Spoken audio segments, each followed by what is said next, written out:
जितने भी हिंदुस्तान में हिंदू हैं वो एक हो जाएं। पर मुसलमान की एक टीम ने मिल करके गैंग बना करके मेरा रास्ता भी रोका है, पत्थर भी मारा है। मैं भी मुसलमान हूँ और मैंने बहुत झेला है मुसलमानों की गालियाँ। उदयपुर की घटना का न्यूज़ हम सबने सुना, पूरे भारत ने सुना है। बहुत बुरा लगा सुन करके, और ये कोई नई बात या नया एटीट्यूड जिहादियों का दिखाई नहीं दिया है। This kind of obnoxious nature for every citizen. बहुत बुरा लगा है, बहुत ही बुरा लगा है। इवन मैं मुस्लिम होकर के भी मैं पिछले 5 साल से, जब से मैंने भारतीय जनता पार्टी मैंने ज्वाइन की, तब से मैं गालियाँ सुन रही हूँ, और गंदी से गंदी, सड़ी से सड़ी गालियाँ सुन रही हूँ। कई बार रेप और मर्डर की धमकियाँ भी सुन चुकी हूँ। कई बार घर के नीचे अविरोध भी देखा है, कई बार अपने चैम्बर के नीचे भी अविरोध देखा है। कई बार मुसलमान की एक टीम ने मिल करके गैंग बना करके मेरा रास्ता भी रोका है, पत्थर भी मारा है मेरी गाड़ियों पर। मुझे ऐसा लगता है कि इन जिहादियों को एक क्रिमिनल के तरीके से देखना चाहिए। किसी किसान का अपना एक व्यक्तिगत मामला होता है कि वो किसको सपोर्ट करेगा और किसको नहीं सपोर्ट करेगा। नुपुर शर्मा ने जो भी कहा था, सेम वैसा ही स्टेटमेंट जाकिर नायक और मौलाना रब्बानी ने भी दिया था। आज मौलाना रब्बानी के लिए या जाकिर नायक के लिए कोई भी बात क्यों नहीं उठ रही है? मैं बार बार इसी बात को दोहरा रही हूँ, और मैं बार बार एक ही बात कह रही हूँ। नायक और मौलाना रब्बानी की बात को क्यों इग्नोर किया जा रहा है बार बार? जो घटना उदयपुर की हुई है वो नागवार है, वो अनएक्सेप्टेड है, अनपैर्डनेबल सिन है, जिसको हम कभी भी एक्सेप्ट नहीं कर सकते हैं। लेकिन अब बात क्योंकि खुल के आ चुकी है उदयपुर के इस इंसिडेंट से, इस नागवार इंसिडेंट से, तो मुझे लगता है कि सेंट्रल गवर्नमेंट को इस बारे में बहुत ही गौर से सोचना चाहिए। जिहादी का मैं फिर कहूंगी कि जिहादियों की पूरी गैंग है मुसलमानों की, जो मुझे मुस्लिम होते हुए भी मुझे बहुत ज्यादा उन लोगों ने डिफेम किया है, बहुत ज्यादा मुझे मलाइन करने की कोशिश की है। हर रोज अगर आप मेरे सोशल साइट पर जाइएगा, मेरे फेसबुक अकाउंट पर जाइएगा और आप कमेंट में जाइएगा, तो आप देखिएगा कि कितने सारे मुसलमान लड़के हैं जो गंदी गंदी गालियां देते हैं। ये ना वक्त आया है कि जितने भी हिंदुस्तान में हिंदू हैं वो एक हो जाए।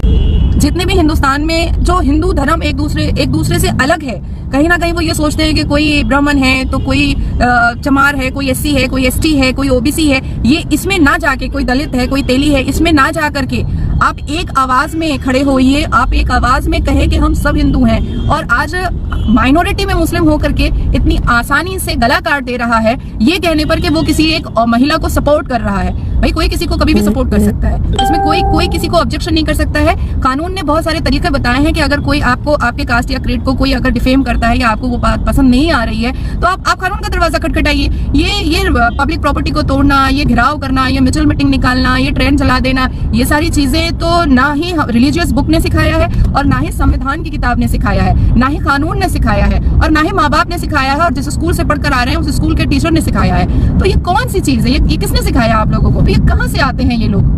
मुझे लगता है कि ये जितने भी इस तरीके के क्रिमिनल माइंडेड लोग हैं, इनकी एक लिस्ट बनानी चाहिए सोशल मीडिया से चेक कर करके कि जितने भी हाई प्रोफाइल लोग हैं उनको कितने मुसलमान गाली दे रहे हैं, जितने भी जो लोग पब्लिक फेस है उनको कितने मुस्लिम गालियों से नवाजते हैं और कितने मुसलमान धमकी देते हैं। अगर ऐसे लोगों की लिस्ट सेंट्रल गवर्नमेंट बना देता है तो कहीं ना कहीं ऐसे क्रिमिनल माइंडेड लोगों को पकड़ने में बहुत आराम होगा। और हर वो लोग जो सोशल मीडिया को एक रास्ता बनाए हैं दूसरों की जिंदगी को हेल करने के लिए, दूसरों की जिंदगी में इंटरफेयर करने के लिए, ऐसे लोगों की एक अलग भी लिस्ट बनाई जाए और उसके ऊपर भी कार्रवाई की जाए। तब कहीं जाकर के वो इंसान जो पब्लिक फेस है, जो पब्लिक फिगर है, जो सोशल एक्टिविस्ट है, जो पॉलिटिशियन है, जो ग्लैमर वर्ल्ड से आता है, जिनको जो पब्लिक के लिए काम करते हैं, जिन्होंने अपनी जिंदगी पब्लिक के लिए निछावर की है, उनको एटलीस्ट मेंटली हैरेस नहीं होना पड़ेगा।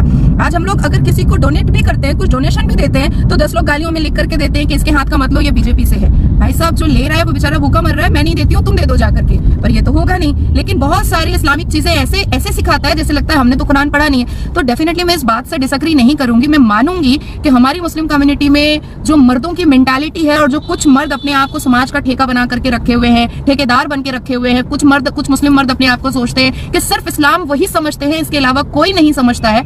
ऐसे लोगों को इमीडिएट अरेस्ट करने की जरूरत है। मुझे ऐसा लगता है कि आज अगर सेंट्रल गवर्नमेंट ने एक स्ट्रिक्ट और अप्रोप्रिएट लीगल एक्शन अगर ऐसे मुसलमानों पर नहीं लिया, तो आने वाले वक्त में सिर्फ हिंदू ही नहीं, शरीफ मुसलमान और जो पढ़े लिखे मुस्लिम हैं जो लिबरल मुस्लिम है, जो हर धर्मों से मोहब्बत करते हैं, जिनके एक्वेंटेंस, जिनके फ्रेंड्स, जिनके रिलेशन हिंदुओं से भी हैं, उनकी जान को भी बहुत बहुत खतरा है। उनका जान भी कहीं ना कहीं खतरे में भरा हुआ है। कि उदयपुर में जो घटना मैंने देखी और उदयपुर का जो न्यूज मैंने देखा, वो दिल दहलाने वाला ही न्यूज था और डर का न्यूज है। वाकई में सिर्फ हिंदू नहीं डरे, मैं फिर बोल रही हूँ कि सिर्फ हिंदू नहीं डरे हैं, हम जैसे मुसलमान भी डरे हैं, जिनको पूजा करने में कोई प्रॉब्लम नहीं है, जिनको हिंदुओं से रिश्ता रखने में कोई प्रॉब्लम नहीं है, जिनको दिवाली मनाने में कोई प्रॉब्लम नहीं है, जिनको दुर्गा पूजा में जाकर के अंजलि देने में कोई प्रॉब्लम नहीं है, ऐसे मुसलमानों को का भी जान अब खतरे में आ चुका है। क्योंकि हमारे मुसलमानों में औरतें इतनी डायबॉलिक माइंड और इतनी क्रिमिनल माइंडेड नहीं होती हैं, लेकिन हमारे मुस्लिम कम्युनिटी में कुछ ऐसे मर्द हैं जो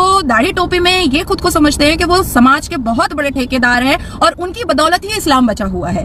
वो अगर ये सब कुछ नहीं करेंगे तो इस्लाम खतरे में आ जाएगा। और हर बात पे इस्लाम ही क्यों खतरे में आ जाएगा भाई? कभी हिंदू ने तो नहीं कहा कि हमारा हिंदू धर्म खतरे में आ जाएगा, कभी क्रिश्चियन ने नहीं कहा कि हमारा क्रिश्चियनिटी खतरे में आ जाएगा, कभी जैन ने नहीं कहा, कभी बुद्ध ने नहीं कहा। कोई धर्म नहीं कहता है कि उनका रिलीजन जो है वो खतरे में आ जाएगा। हमेशा इस्लाम में मुसलमान ही क्यों कहते हैं कि हमारा इस्लाम खतरे में आ जाएगा? क्या एक्चुअली में हमारा इस्लाम इतना कमजोर है? मुझे बहुत अफसोस हुआ है, मुझे बहुत दर्द हुआ है, मुझे बहुत बुरा लगा है, क्योंकि मैं भी मुसलमान हूँ और मैंने बहुत झेला है मुसलमानों की गालियां बीजेपी ज्वाइन करने की वजह से, बहुत झेला है, आज भी झेल रही हूँ। पर मुझे पूरी उम्मीद है अपने कानून पर और मोदी जी की सरकार पर, सेंट्रल गवर्नमेंट पे मुझे बहुत उम्मीद है, मुझे जुडिशरी पर बहुत उम्मीद है, मुझे भारत के संविधान पर बहुत उम्मीद है।